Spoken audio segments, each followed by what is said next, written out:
broadcasting. And it's recording. And we've got some attendees popping in. Okay. Brad. Do you know a Brad? And Cynthia. Maybe. Okay, but you might know the Brad. I don't know Brad. Hi, Brad. Hi, Cynthia. Where are y'all coming from? Hi, Penny. Feel free to type in the comments if you have access to the comments. Let us know where you're coming in from. You can also use the comment section, the chat section to, to talk amongst yourselves, talk with us. Hi, Lydia. Good to see you. We're just about to get started. We're going to be editing. Oh, hi, Cynthia from Tallahassee. Great. I'm in the Seattle, Tacoma area. There you go. We'll be starting in a moment. This is the behind the scenes. We're in the green room where all the guests are, and this part gets edited out when we send out the final edit in about a week or so. Okay. Yeah. Oh, very nice. Colorado, Detroit. Hey, we've got that's you. I was like, hey, we've got somebody else. That's you, Nicolle, from Toronto. Hey, awesome.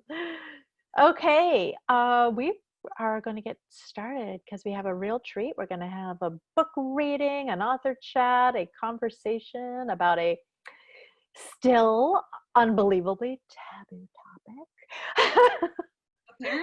Apparently, yes. And we'll talk about it a little bit more in a minute. I'm going to put my hand up in front of the camera. I'm going to do a little countdown. Then I'm going to turn on my radio voice. Not taboo here. Let's hope not taboo here. But I have a true confession, which I'll reveal later. Okay, so I'm going to put my hand up. I'm going to do a countdown. That is a signal to Melissa that start the tape from here. And again, my radio voice, don't laugh. All right, here we go.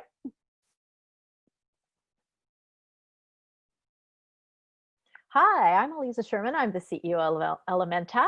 Ellementa is about women's wellness. My mission, my personal mission, is to bring really good information to women about different aspects of our bodies and our brains and our spirit, our lives. I'm just so excited about all the amazing people that we've been meeting, experts, authors. I'm totally into books.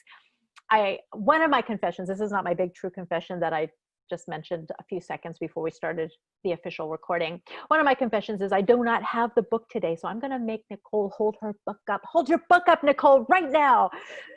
Yeah. So this is Nicolle Hodges, Nicolle, 2 L's, double L. And I'm going to turn it over in a moment to her to introduce herself, but just wanted you to know a little bit more about what we're doing here. Every Wednesday and every Sunday, for my sanity and hopefully to help with your sanity, I'm bringing together these experts, authors, people I know, people I haven't met yet, people I admire, to share knowledge, to impart wisdom. Now, we all have wisdom. We all have stories to share. So these are wonderful opportunities to bring that energy together and look toward our wellness. We're in all weird places right now. Basically, in life, we're all in weird places. This one is weirder than most. So hopefully you will find these comforting, educational, inspirational, and you will leave here empowered with better information. I am so looking forward to this talk because I personally am looking for empowerment in this area. So let's turn it over to Nicolle. If you could just tell us a little bit about yourself, what you do and why you do what you do. Sure. Okay, so my name is Nicolle Hodges. I usually go by Nicolle double L. I am a author, journalist, and a self-proclaimed sexual freedom philosopher. Ooh. So I own a company called Girls Who Say Fuck. Girls Who Say Fuck is the incubator under which I create all of these projects that are meant to instigate conversation around things like sexuality and shame and even masculinity. So 2 of the main projects that I do is the Orgasm Book is one of them. This was published underneath my company. And the other project I do is called Men Who Take Baths. So I put men in bubble baths and I interview them about what it means to be a man. And it's funny because I know that these projects seem like they might be dissimilar, but part of my philosophy and the things I believe in comes a lot from what Camille Paglia has said, who's a philosopher I really look up to, and Simone de Beauvoir, which is essentially that women cannot be free until men are free as well. And the reason for this is that women will always be seen as the other in relation to man. So until women can kind of have that confidence within themselves, and men can have confidence to express themselves authentically and as individuals, we will never see each other as individuals. We'll always see each other as less than or different, where our differences are not our weaknesses. Our differences are actually our strengths, but we've never really been taught that. So the Orgasm Book is meant to empower women. The more that you know yourself, the less you can live with shame, and the more that you can experience pleasure as holistic. And Men Who Take Baths is largely about encouraging men to identify themselves as individuals, not in relation to not being a woman. And I guess a way to succinctly put that is what Simone de Beauvoir says in one of her famous books, Sexual Personae, which is, what is a woman if simply not a man? And I go further to ask, what is a man if simply not a woman? So the idea of free women, free men is part of my life's purpose. Wow. Okay. That is amazing. I have never heard you speak about this before. So I just don't even know where to go at this point. I am so there with you. This is fantastic. Now I'm 55. You appear to be at least two decades or more younger than me. My 30th birthday is in a week and a half. Okay, all right. So that was just about right, yeah. And so I wonder about a lot of this as partly generational upbringing, culture, so even the place where someone is brought up, the roles. I have a teenage daughter, I have a teenage son, I have a very traditional male husband from Montana. I am from kind of everywhere. My dad was military. So we come from all these different places, and we are so indoctrinated in terms of these roles that are like prisons for us. Oh yeah, definitely. And I see this happening, especially with my daughter, but I see this happening with young people today, that they are fundamentally rejecting these social constructs of who we are. Yeah, and what we are. Yeah, and they're doing it through language, which I think is really fascinating, which again is like part of why the medium for my message was literature, and I chose to do it through a book, because language will always be insufficient in truly expressing the parameters in which we live in. But you take a concept like gender, like I'm so fascinated by this movement that's starting to take place as people identifying as non-binary and wanting to break free from these shackles of what it means to be a man and a woman. Now, fundamentally, I think we're talking about similar things. Is those frameworks, those parameters, those tiny prisons, which is interesting you'd say that. There's a philosopher named Michel Foucault, and he talks about words as these tiny prisons, right? It's like we're trying to break so far from that we're actually completely disregarding the idea of man and the idea of woman, because it's almost like we have to at this point burn the whole thing to the ground so we can evaluate it and build from the ground up. And so I mean, this book is written in Dr. Seuss style verse, and I think the same about rhymes as I do about music.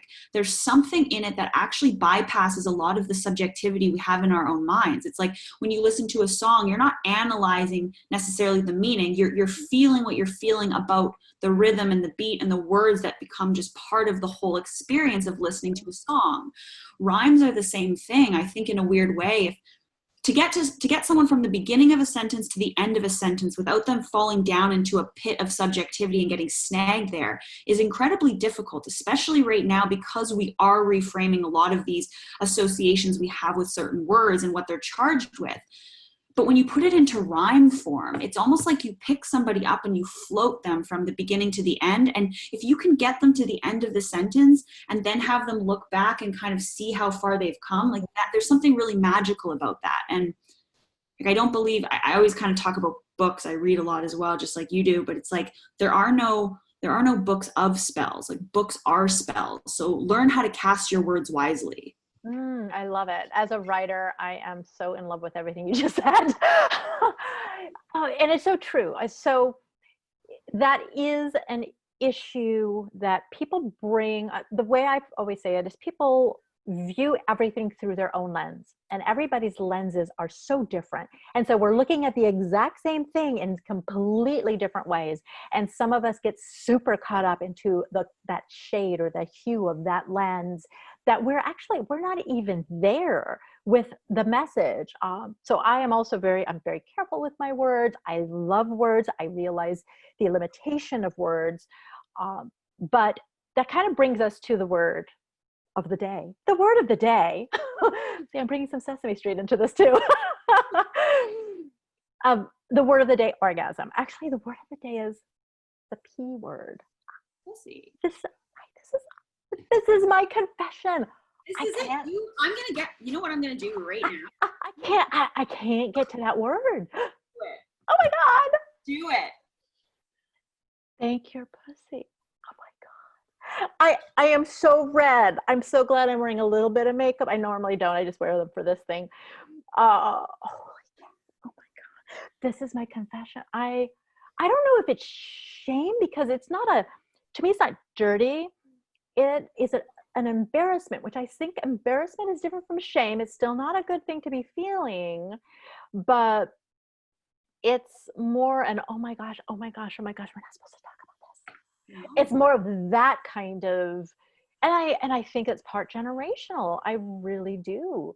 Although feminism certainly preceded me and my generation, I don't know what it is. It's just this little bit of, feminism has many interpretations as well, which, again, if feminism feels really actionable, you can ask 100 people to define feminism, and I feel like you'll get many different answers. But then you ask 100 people whether they believe in gender equity, and they'll say, of course they do, but their definition of feminism is different. So right. I think the word pussy, and why it's so supercharged, is because it's just like, we don't use it. We don't use it very much unless it's in a negative connotation. For most of us, that's all we've ever heard it associated with. Your pussy. Well, yeah, right. It's because it's also used as an insult to men. It's used as an insult to men. Therefore, our association with it is naturally and inherently negative. We also don't talk about it very much. And I mean, like, it says in the Bible, you know, like the Bible does have many good teachings. And one of the things that I grew up in a very Christian household, but one of the things I took away from it is to name something, to speak it into existence. You speak it into existence. Harry Potter, take Harry Potter, the power of not speaking Voldemort, because to speak its name meant to welcome it. He was there, he existed. To say the word pussy should be empowering. To speak that word is to name yourself. It's to bring yourself into existence. We're so afraid of that. We're so afraid of our own power. Right. That is very true. And I think you could sit there, we could talk about this forever in terms of how girls are brought up versus how boys are brought up, because they're, again, social construct, how we've been brought up, and then how we then look at our own children.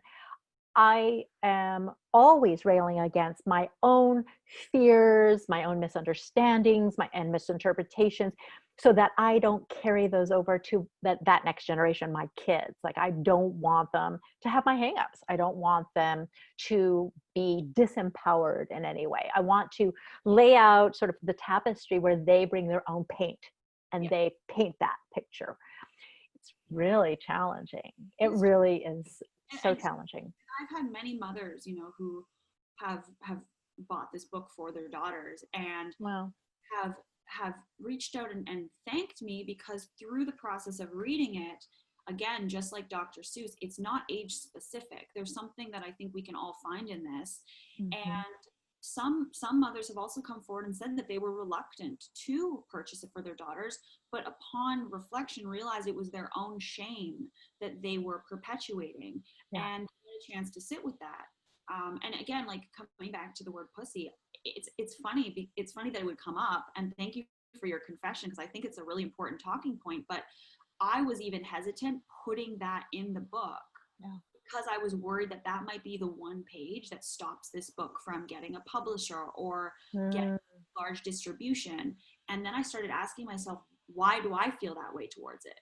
But it's going to take this conversation to normalize the word. And that's the word that most young girls will hear, right? In our general lexicon, we don't really say vulva. We actually call the whole thing a vagina. And a vagina is also not really a sexy word. Like, vagina is like pussy's like badly dressed aunt, you know? We don't really want, like, I don't really feel sexy when I say, oh yeah, my vagina. And the same man says like, yeah, oh my penis. It's like, those are very clinical terms, it feels. Yeah.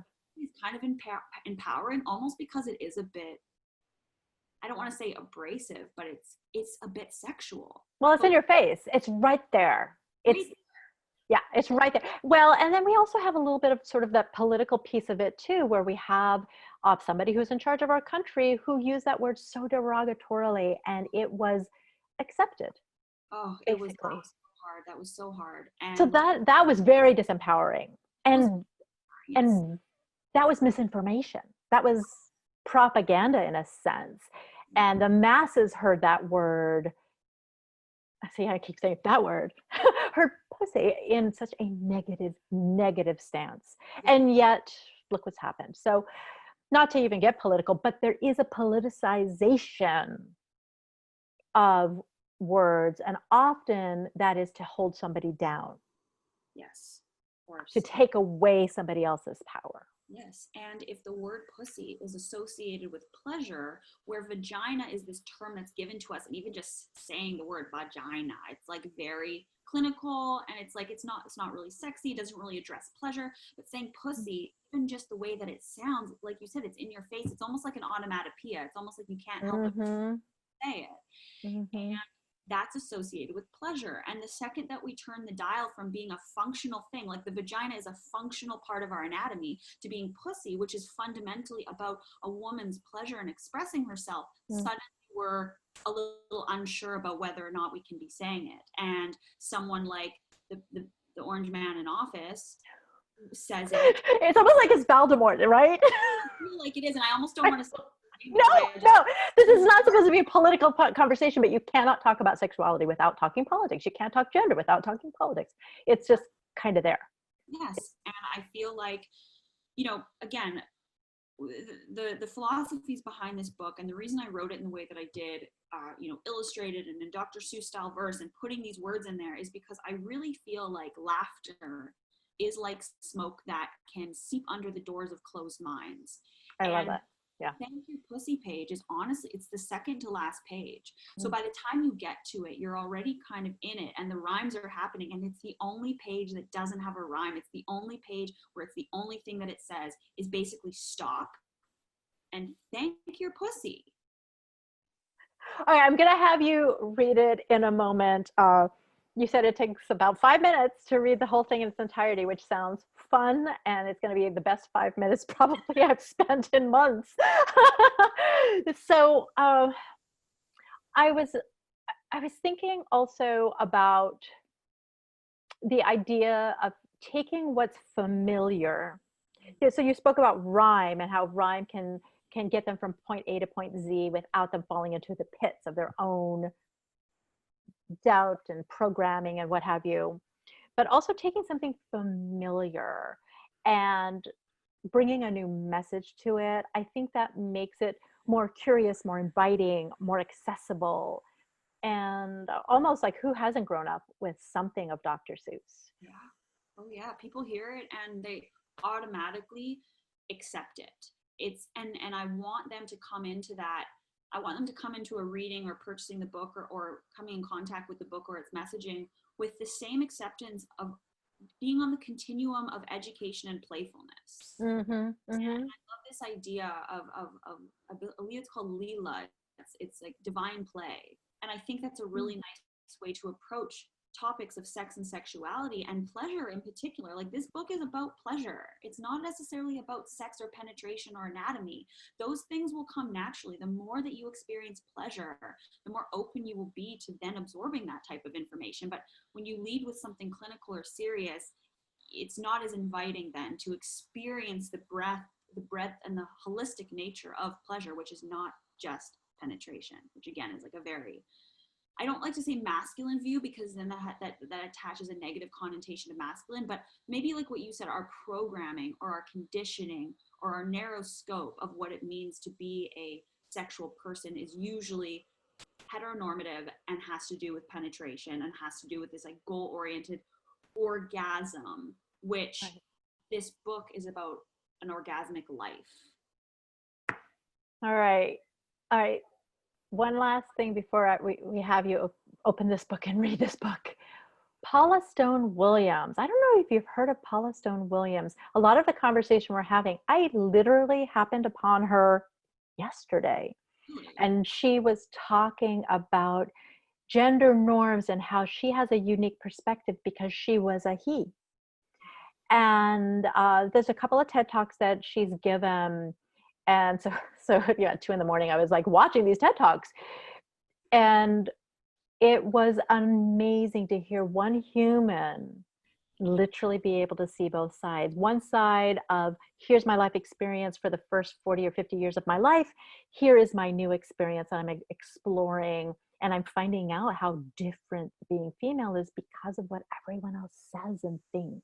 Mm-hmm. And it's brilliant. I just kind of came to mind as you're talking about this, because there's such a, whenever we talk about women's sexuality, we end up ignoring the male component. Whatever, again, female, male, we're just using those words out of convenience. But being able to include that in the conversation, I think, is super valuable. Same thing about raising our girls to be strong. Part of that conversation is, what about our boys, right? Well, yeah, and we're definitely going through a time where raising a girl to be strong is very trendy and important, but raising a boy to be soft still doesn't sit right with us. And that's one of the things that Paula was talking about. And I thought that was so interesting. Okay, let's open the book. Let's experience the book together. And then, of course, we have some more conversation. And make sure, those of you who are watching live and have access to chat, that you type in some comments and some questions. I see a few comments there. Cynthia's like, getting into this. Let's hear it. Go for it. So I think if anything that came from today, it's that. Okay, well, good. Yes, I did. This is the places you'll go, I do have a disclaimer at the beginning, which I won't read, but it talks about gender inclusivity, my choice of words for certain things, why I chose the word pussy over vulva or vagina. Any reference to girls or woman is just because I'm referencing my own experiences over the last 2 years, but by no means am I discluding anybody. So this is for people with pussies or people that identify as female or non-binary. This is an octopussy, speaking of. Oh, of course. There you go. All right. Huzzah, hooray, you did it today. You burst through the bubble. Get off on your way. You have stuff in your pants. You have things that you know. You have guesses and questions and things you can show. Set out from this spot, because you've got the key. Unlock all the boxes. It's you that you'll please. If pleasure comes slowly, then that's okay too. The world is your stage. It's your sexual debut. Because we're rebranding virginity to sexual. Oh, interesting. So tag that one. This is a pussy portal. What's happening down there? Don't worry. Don't stress. Just have a good look. You should know yours the best. Down there things can happen, and frequently do, for people with places and spaces like you. You'll get to discover all the ways that you come and learn all about where your pleasure comes from. You'll try what you wish. Why not try something new? They're simply amazing, the things you can do. Oh, the places you'll go, oh.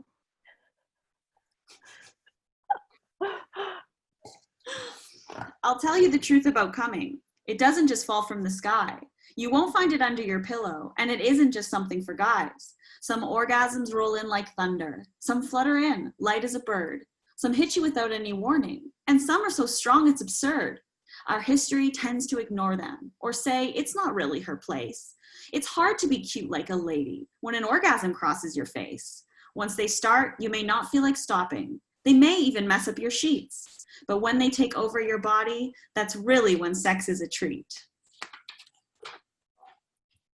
Getting to places takes patience. Our bodies evolve and they change. But one thing is true about pleasure. It's better the less you feel shame. Once you have harnessed your power, you'll see that it's scary for some. You'll keep going and going and going. They'll have to hold on while you come. Sometimes you'll win and you'll be on a roll. You'll pass snortles and scoffers and snarky Van Snolls. And no shaming or taming will stifle your strumming. It's the greatest adventure to simply be coming. Except sometimes it isn't. It's sad, but it's true. Sometimes you get nowhere and feel nothing too. You'll find potholes and loopholes and cuckolds galore, pterodactyls and scribbles like whore on a door. Things that slobber, that foam, that fee squawk and dingle. Texts from exes, but not when you're single. Build-ups and hang-ups and hookups and breakups. Hiccups and makeups and calls that are wake-ups. The cocktathorpes, though, are the worst of the bunch. They stare at you like you're their breakfast and lunch. Oh, those cocktathorpes squabble to get you to bed. They squawk and they talk with the worst of their heads. And though heads of a thorpe squawk as much as they do, they don't have much to say once the squawking is through. You may get confused and want to be done, so you and your vulva set off on a run. Where are you running? There's no time to choose, and you're headed, I fear, to a place of abuse, the shaming place. Full of people just shaming. Shaming for the clothes you wear or how you grow your body hair. Shaming what's between your legs, saying you'll run out of eggs. Shaming all the things you've tried, ignoring all your reasons why. Shaming what they see as sin for all the lovers you've let in. Shaming what you think is hot, everyone is shaming and they shame quite a lot. Shaming because they're scared of sex. Shaming because they hate their ex. Shaming because they can't admit that on your face they'd like to sit. Shaming's what their parents did, but you don't have to take it, kid. No, shame's not for you, and shaming yourself isn't something you'll do. Soon you'll get out and get back on your way. You'll find stranger places where strangers can play, and playing's more fun when you find others who can say what they want so that you say it too. With clip clapping, once more you will reign. On this vulva crusade, you will soon stake your claim. Those going your way won't settle for lame. When you say, oh my God, you're just saying your name. As you start to let go of that silly old shame, you may find some pleasure in feeling some pain. Spanking as thanking, restraint as release, being tied up or wearing a leash. These are some things which were sadly not taught, but those who enjoy them a lot. They're out there to find all your freaky new friends, and once you have met them, the fun never ends. There's whipping and smacking and tying up knots and going to places you thought you could not. Oh, the places you'll go, oh, oh. There is much to be touched. There are things to explore. There is sex with yourself, or with two, maybe more. And the magical thing about doing what's true, it makes you the youiest youer of you. The world wants to know how you do what you do. Queen, you'll be queenly, as queenly can be. With your pussy empowered, you'll soon take the lead. You set out to become, and oh, places you went. Some days you felt straight, and on some you felt bent. You went many places, and on you'll be going, your pleasure a river that keeps overflowing. You'll keep right on learning, you'll grow and you'll grow. You'll even go places that nobody knows. You'll light up the sky and shoot up to the moon. You'll own your own body. It's more than a womb. Remember this.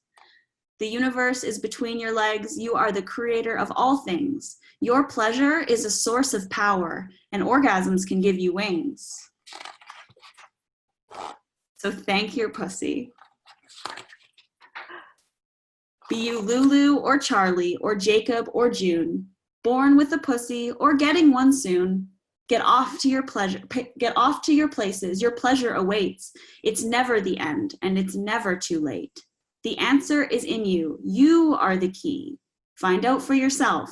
Don't take it from me. Yes. I don't even know where to begin. First, can we give credit to your illustrator? Yes, absolutely. My illustrator is Jillian Mundy. She's just the best. She took all of the weird things in my brain and made them this. We worked together for this for about a year. This book took 2 years for me to absorb all the information I needed to and experience things that I needed to experience. My partner, he's a musician and an editor, and he was able to help me with the rhymes and just making sure everything flowed. And then Jillian Mundy just took all of the strange things I sent her at 3 a.m, like, so an octopussy or a coctothorpe, and she made it real. It is actually a pleasure to hear such good rhyme and such good rhythm. Being a mom, and we've just recently had adopted a toddler, so I'm back to reading children's books, and often they're terrible rhyme, like truly forced. And this was natural and fun. And then the references to the characters, the creatures and the odd names, that was just brilliant. Thank you. Yeah, and the messages, I mean, really the messages, they just get right to you.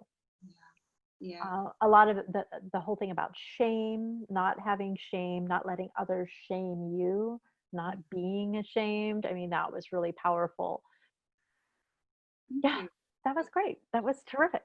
Thank you. That means a lot to me. And honestly, it's, doing these book readings is still incredibly new for me. I think this is maybe the 5th book reading I've done. So it's such a joy. Like, I find myself getting pleasantly emotional every time I do it, because I believe in this mission. I believe in this message so much. And it's not a self-fulfilling prophecy in any way. Anybody could have done this, but I did it, and it would be a disservice to not try to get this into as many people's hands as possible.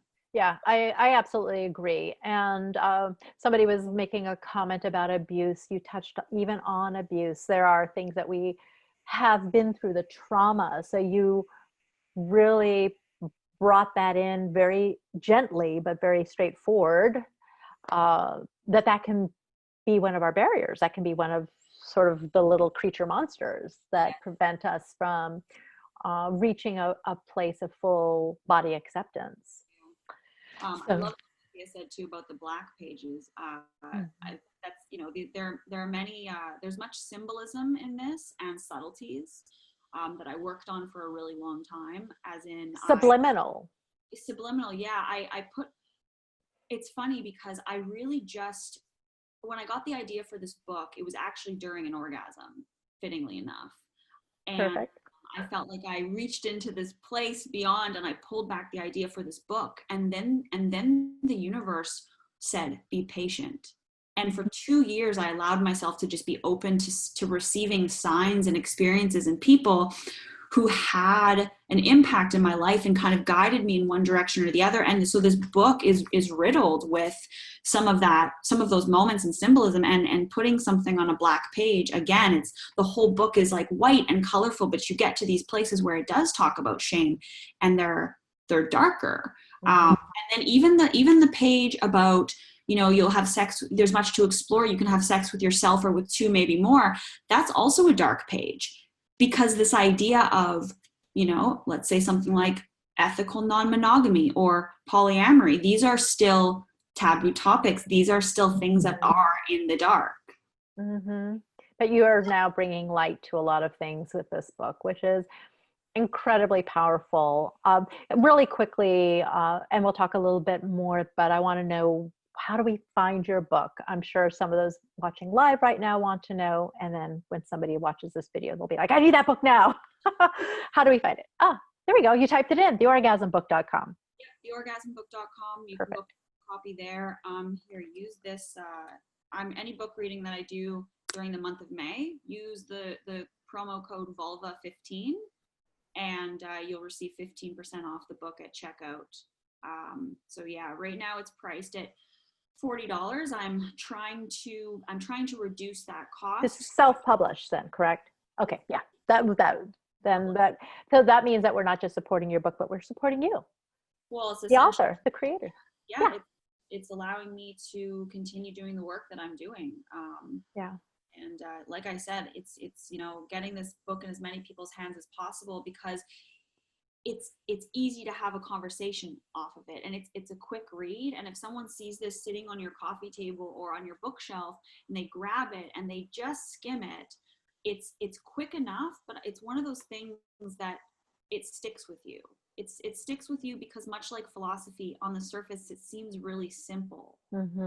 Easy enough to really understand and to start integrating into your life.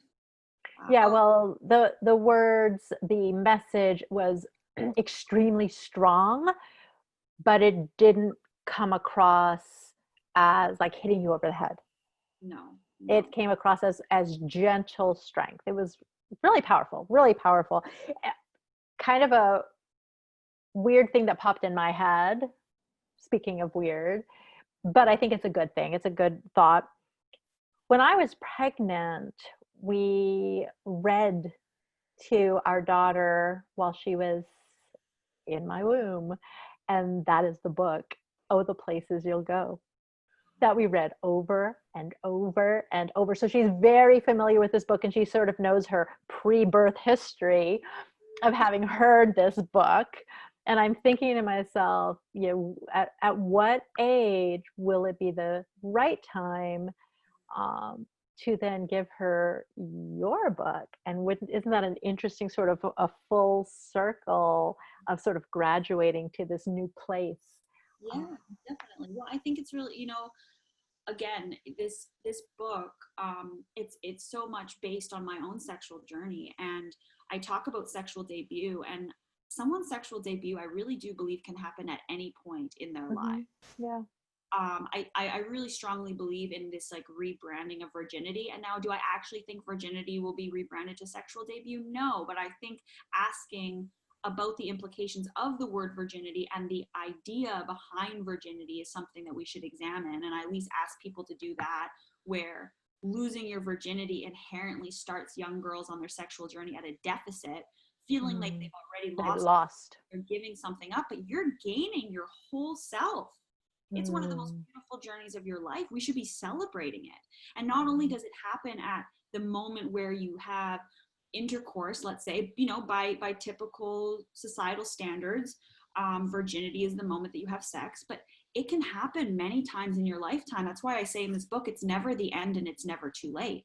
Your sexual debut can happen at any point in your life. So it's an interesting question to be faced with. When's the appropriate time to read this to a young girl? Like, I don't really know I certainly don't have the answer for that. I think it probably varies on person to person, but I love that this book can be read and has been read to girls as young as 12.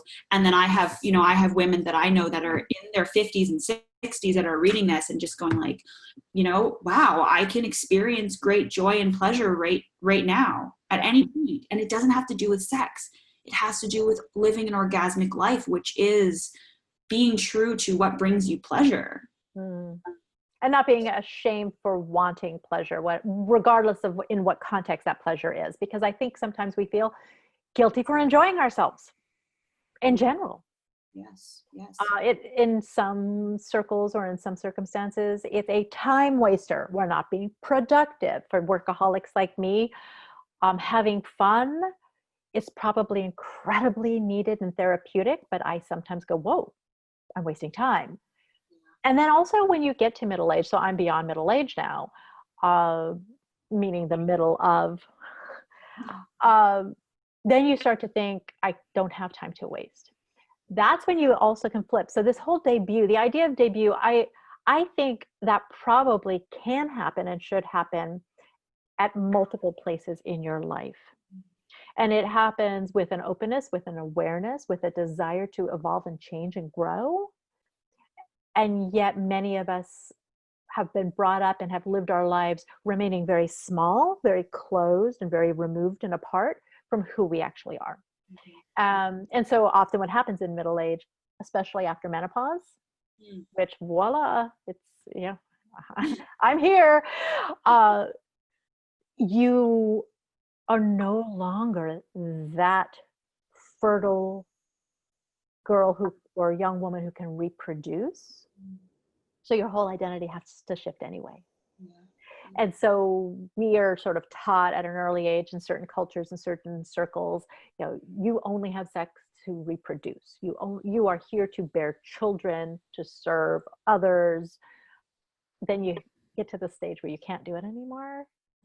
And that in itself is an opening, a welcoming for a book like this to reframe our thinking. I think we need that reframing early. Yes. Because this kind of tiny prison, tiny trap plagues so many of us for so many years. And so I'm speaking for myself. I'm not ever trying to speak for anybody else. But I do believe that each of us have extremely unique experiences, but also very universal experiences. And until we talk about it, we just don't know. Yeah. We think we're alone. Yeah, absolutely. I applaud you for what you are doing. I am really fascinated with this. I do want to open this up to questions for those of you who are here live. You can type them in if you happen to have any. I'm sure you're just simply enjoying being a fly on the wall as well, which is totally fine. You don't have to say anything else. As long as they understand the vocabulary, read it. That's a really good point. It is very hard. You can't say a chronological age is an appropriate age for a young girl to hear these words and to learn these messages. Sometimes it's a life stage. It is a maturity level. It is a comprehension level. Young people are getting involved in sexual activity far younger than I remember it happening, and far younger than it happened with me. So raising a daughter and even a son is very challenging because you're facing a landscape that is completely different. I think if it's like, and maybe if the thing too, I would come back to words as tiny prisons, and then something like music and rhyming, right? Still expose young people to music because we understand that they'll feel something about it. So maybe if they can't necessarily understand the words and the meaning of the words, maybe just starting to maybe reading it and letting them see the photos, right? The pictures, the illustrations. It's a lot about pleasure. It's, I put a queen in there. It's like we should feel worshipped also just by ourselves. Yeah. We should feel worshipped. And the magical thing about doing what's true is it makes you the youiest youer of you. It's like, just celebrate you and feel what that's like, and less practically maybe to start, but feeling pleasure through experiences beyond our five senses. Just being, which leads to becoming, which I put a little dash in between be and coming because double meaning. Come into yourself. You right. come into yourself. You right. really do. You really do. And again, like I think to kind of take it away from the children aspect of it, men. I want men to read this book because, like I said, this idea came to me through orgasmic experiences in my life, and I almost kind of picture men sometimes like this anchor to the earth, so you don't float away forever. But I floated away into this like great everythingness, and I felt like I became part of all things, and I felt like I understood the holistic nature of pleasure. Mm. So when I floated back down to my body with this gift that I had been given, this idea, I was, this spirit of this thing that I needed to bring into the world. I love the Latin phrase "creatio ex nihilo," which essentially means creation out of nothing. This exists now in the world, but the man who was there to hold me when I came back from that, he had to be a certain person too, to want to uplift me, to go to these places and then be there to catch me when I came back. Like, we need to empower men too to Yeah. do that for women. And even my partner now, and my editor, and the beautiful musician I have in my life, who has infused this with these like beautiful sounding rhymes. It's, he's the same thing. He's been a huge part of my sexual journey, because he's the type of man who a woman's sexuality, like, or the true scope of who she is when she's a sexually liberated woman, doesn't scare him. Right. So You just said something that at the very end, fear. yeah. We tend to, many of us, live in fear. And it comes out in many different ways. It comes out as shame. It comes out as anger. It comes out as violence. It comes out as in retreat. I think that is what's beautiful about this book, is that it has a joyfulness to it. It has a sing-song musical quality to it. It can allay fear. Yeah. It's comforting. It is comforting. And I think it's so interesting to talk about fear, right? Because fear is we're afraid to address the things that might cause us to lose this idea that we have of these possessions in our lives. And I think this comes down to relationships as well. And I'm in an open relationship, and it's been a huge constant practice of elevating somebody and knowing that they don't belong to me. Mm-hmm. That freedom creates more freedom, and communication, I think, is single-handedly the most important thing that we have. And I like to spell communication as in like CUMM, because to truly experience, again, transcendent orgasms and an orgasmic life doesn't just mean communicating with yourself. It also means communicating with those around you. And a lot of that has to do with relinquishing this idea of control that we have over other people, and the fear that we have of the ebbs and flows of life, right? Like, it's we're in a life-death cycle constantly. I've heard that as women, we understand and have a closer relationship to this because of our menstrual cycles. We are constantly living and dying within our womb. Right. And I don't know if that's necessarily true. But I think that's a wonderful thing to think of, is releasing other. It's like that quote, I can't remember who says it, but no one's free until we're all free, which again comes back to my philosophy of women cannot be free until men are free. So, right. For women, free men, it's all of us that need to work on this together. So I think it's like tapping into that fluid nature of being in the journey, which is that the female orgasm is the journey. It's not a singular destination. It's ebbs and flows of life. It's this river, like I say, like your pleasure's a river that keeps overflowing. You're never in lack. It's always there, and it's always going. And I think even being in isolation right now in COVID and experiencing this collective pause is also a collective recalibration opportunity for us. Mm-hmm. We are in the midst of great uncertainty, but we're all finding, oddly enough, ways to thrive within this. We're also slowing down, and I think that's part of this, feminine energy that's kind of being re-injected into the world, which is like, let's slow down. Let's experience pleasure even when we don't really know what's going to happen next. Because, like Secret, we didn't know before this. This has awoken us to the fact that we have no control. Well, and that's it. We have no control. And giving up the illusion or the delusion that we are in control is a very powerful thing. Once you realize you cannot be in control, particularly can't be in control of someone else, a very powerful place to be.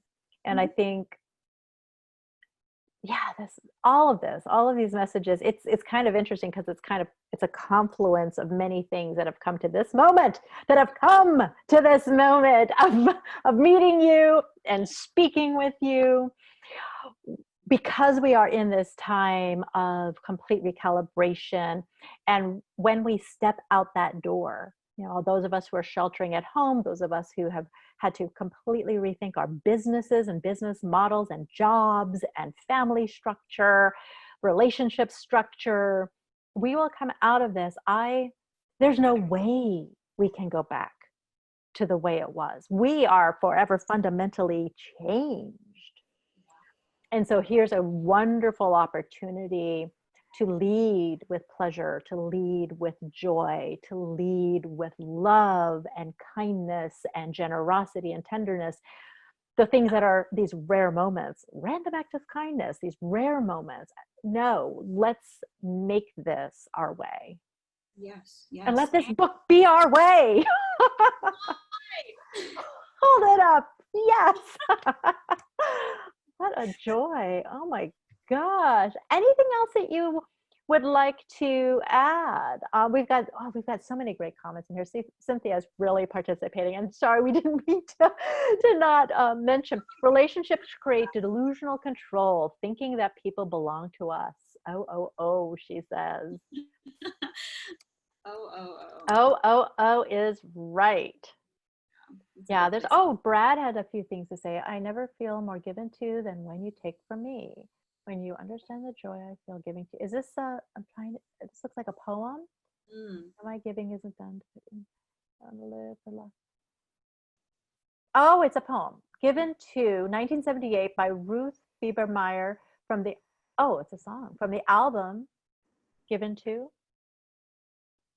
Oh, interesting. Look at this. All right. I'm going to put this into the email, maybe with your permission. Well, this would be interesting to put in the email when we send it. Yeah. I'll just read it really quick. I never feel more given to than when you take from me, when you understand the joy I feel giving to you. And you know my giving isn't done to put you in my debt, but because I want to live the love I feel for you. To receive with grace may be the greatest giving. There's no way I can separate the two. When you give to me, I give you my receiving. When you take from me, I feel so given too. Wow. Okay, Given to 1978, Ruth Biebermeyer. Men want to be part of this conversation. They do. Men want to be part of the conversation, and I think it's that this like symbiotic relationship that we can have of giving and receiving, or the way that I like to word it is worshiping and to be worshipped. Nice. To allow yourself to be worshipped as a woman and all that you are, and then to also worship in return creates a really good feeling between people in whatever capacity, whether that's sexual or non-sexual. I'm a strong believer in that. I really am. And I know a lot of good men and they want to be part of this conversation. And I think a lot of it's intimidating for them because I think they don't really know where to begin. My husband has said to me very clearly, he says, us guys, we don't talk about this stuff with each other. We don't talk like you and your girlfriends talk. And I'm like, why not? Why not? So giving permission to everyone to be able to have these kinds of conversations without shame, without fear, without feeling the need for control, with being okay with the unknowingness and being open to discovering new things. I think that is the way. More pleasure, less shame. More pleasure, less shame. I want that t-shirt.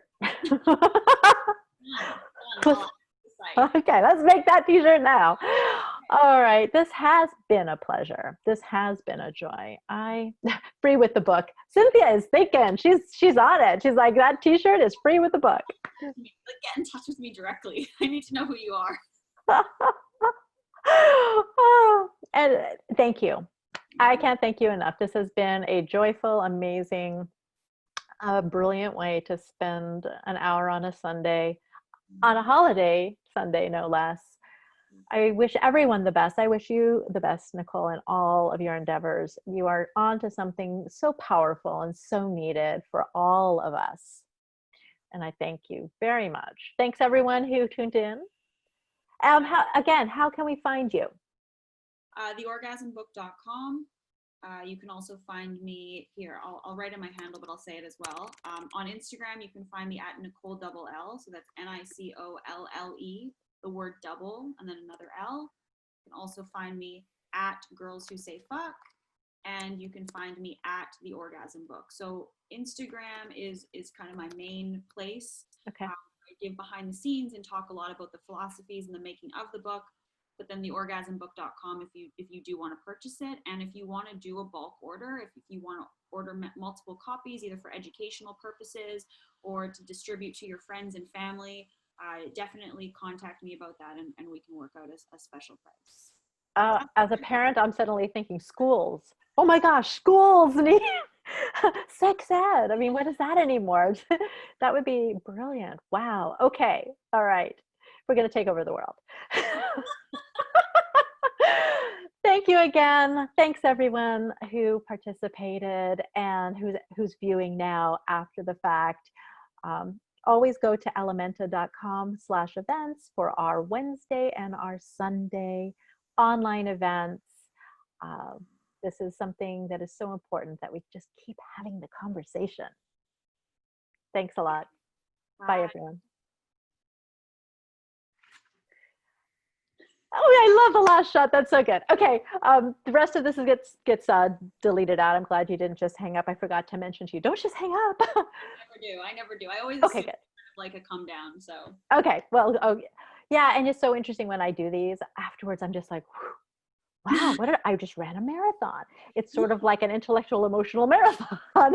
It like compacted into 1 hour. Yeah, you can fire up a blunt now. I almost brought up the whole cannabis thing too, because there, so much misinformation, so much stigma, so much shame and fear and all of that. Being in the cannabis industry, I had to travel that journey myself. And I still to this day, and I confess all the time about this, have a little bit of fear if I want to fire up a blunt. Yeah. I've got teenagers. My mind is going, what if they smell? What if they know? But I talk to them about it. They know it's medicine. My husband would never touch the stuff, but he knows it has helped me in the past. Mm-hmm. And yet it's so weighted. So cannabis, in a sense, like sex, mm-hmm. very heavy with mm-hmm. all of this stuff. I don't have any cannabis references in the book. I did actually have a page, and then it just got edited out, and it'll probably be in the second book. Mm-hmm. But I do actually have some. There's many mushrooms. Well, and that was the other thing. I didn't bring that up, but I remember that you were saying, what's it called? Psilocybin. Okay, I'm not 100% familiar yet with any of that. It's something I'm looking to sort of explore more plant medicine in general because of the incredible healing power of cannabis. And Cynthia had mentioned something about opioid addiction and how it is helpful. And one of my business partners has overcome opioid addiction using cannabis. Mushrooms. So I had a bad pot brownie trip, and I had a bad mushroom trip. And so it's not until like decades later that I'm going, that was probably my mistake or the wrong time. Yeah. My lack of education, my fear was being played upon. Like I came to it from a place of fear, therefore I experienced fear. Yeah, we talk. That's interesting. A lot about set and setting these days. That's coming into our general mainstream discussions now, which is how important it is, you're right, to go in with a mindset. And then the other reframing that I think is kind of important is this idea of a bad trip. And there's these two ways I'm starting to think about things, which is not necessarily as positive and negative, but positive and necessary. And I think this idea of a bad trip is, something might have been trying to reveal itself to you that you weren't ready to receive. Which doesn't necessarily make it bad. It's just uncomfortable. Comfortable. it's uncomfortable. Sometimes we don't want to learn these things yet. And Yeah. I mean, Yeah. I know the feeling of what it's like to be too high. And I also know the feeling of being in a trip where I don't want to be in the trip anymore. But now there are more resources than ever before about how to navigate that by not running away from it, but again, by letting yourself kind of turn into water, or coming back to that idea of willingly receiving whatever message it is that is trying to reach you, and also reminding yourself that you are safe. Yeah, and I think that, so uncomfortable is one, unsafe, I think in both situations, and I can also think of another one that involved alcohol. All those three situations, I felt unsafe. It was very specific. And the thing I kept saying over and over is, I don't want to die. I don't want to die. I don't want to die. Don't let me die. Which is a profound and fundamental existential fear. Yes, and fear is usually ego-based, which is funny. Brad's here, so I do know the Brad that's here. Okay. Would be able to speak quite eloquently to that as well, which is this idea of what is the ego and how many forms does it take on, and this death is the fear of dying, because our idea of dying is finality, right, rather than evolution or transcendence into another plane or another way of thinking or another way of being or becoming. Wow. And this is the conversation I was just having here at the dinner table last night with my in-laws about, about life, about death, about, spirit, about soul. Is it a construct? Is it something that is like a pacifier that we're just holding on to? Is there more? Is there not more? Is it fine? We're just like totally exploring. And I had explained that at a very young age, and I saw this in my daughter. At a very young age, each of us came to a place where we thought it was absolutely final, and have terrified, intense emotion around the idea of never existing ever again, of not being. So maybe there's a barrier that each of us needs to pass through and to get to the other side of transcendence. I mean, that, but then my little Spock brain, which is, my sister used to insult me saying, you're Spock. And we all need Spock. Like, but then it's just going, yeah, but that's just a way to comfort yourself, because it all just ends and blah, blah. It's an interesting conversation. And I think those 3 times it was trying to pierce that veil. Yes, the veil, of course. I do believe, and again, this is a rabbit hole that would just take so long to go down, but that we are endlessly energetic beings trapped in bodies infested by ego. And part of what something like breath work or meditation or psychedelics or transcendent orgasm does for us is allows us to be outside of the body, be outside of the shell, and relinquish ourselves from that. And it's terrifying. Of course it is. But like I said, when I created this book, or when this book found me, it was through letting go, and it was through being okay to die, and not dying in the sense of the body being done, but the French have this term, and yes, little death, right? Le petit mort, which means the little death. And it's like, and another piece that I'm working on right now is I'm interviewing researchers about the release of DMT in the brain when you experience orgasm. Okay. These visions that you can have, and these ego deaths that you can experience, and these out-of-body experiences that you can have through orgasm that can be transcendent, are all part of this realizing that we are energetic beings. This is not our first time here, but without sounding too woo-woo. Well, I'm trying to back it by science. I like dip in, and then right. But I love that. I mean, that's the place that artists go. Yeah. That's the place that poets and writers and artists and philosophers and open-minded scientists, that's where we go. And many of us who are not those things, those labels, go to those places. And the places. And the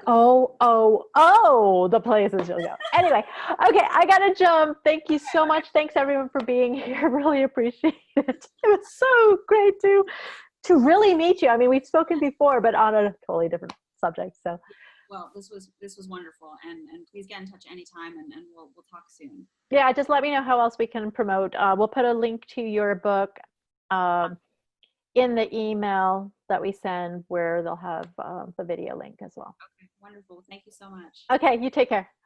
Bye, everybody. Bye. Mwah.